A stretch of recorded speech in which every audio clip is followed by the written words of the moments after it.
오하이오주에 거주하는 시하브 아흐메드 시하브로 알려진 이라크 사람이 ISIS 단원들을 미국으로 밀입국시키려는 계획과 함께 현재 텍사스주 달라스에 거주하고 있는 조지 W. 부시 전 대통령을 암살하기 위한 계획을 세웠던 것으로 밝혀졌습니다. 부시 전 대통령 암살 계획을 세웠던 시하브는 미군이 이라크에서 군사작전을 펼치는 기간 동안 많은 이라크인들이 사망하고 자신의 조국이 파탄난 것에 대한 책임을 묻기 위해 그러한 계획을 세웠다고 진술한 것으로 전해지고 있습니다. 그를 기소한 연방검찰에 따르면 시하브는 2020년 9월 방문 비자로 미국에 입국한 후 오하이오주 콜럼버스와 인디애나폴리스에 있는 식당 등 여러 곳에서 일하다가 2021년 3월에는 미국 망명 조건으로 시민권을 신청했으며 체포될 당시 해당 조건의 시민권 심사가 진행 중이었던 것으로 밝혀졌습니다. 그는 또한 미국 시민권을 획득하기 위해 미국 시민권을 가지고 있는 여성과 위장 결혼을 하려는 계획도 세워두고 있었으며 이를 위해 이라크에 있는 아내와 이혼했다는 가짜 서류도 구비해 놓고 있었습니다.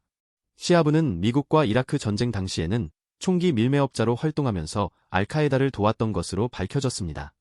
법원 문서에 따르면 전 대통령을 암살하려는 그의 음모에는 전직 이라크 정보요원 2명이 포함됐으며 이들은 실제로 부시 전 대통령의 텍사스주 달라스의 자택 주변을 탐문했던 것으로도 전해졌습니다.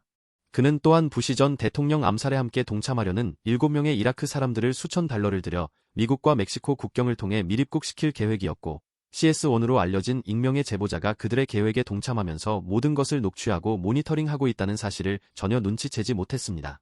법원 문서에는 CS1이라는 익명의 제보자가 어떻게 부시 전 대통령의 암살 계획에 동참할 수 있었는지에 대해서는 전혀 밝히지 않고 있는 가운데 미국의 정보 당국이 부시 전 대통령의 암살 계획을 사전에 인지한 후 요원을 시하브에게 접근시켜 증거를 수집한 것인지 아니면 해당 계획을 함께 진행하던 사람이 마음이 변해 사법당국에 신고했는지에 대해서는 현재로서는 알 수 있는 방법이 없습니다.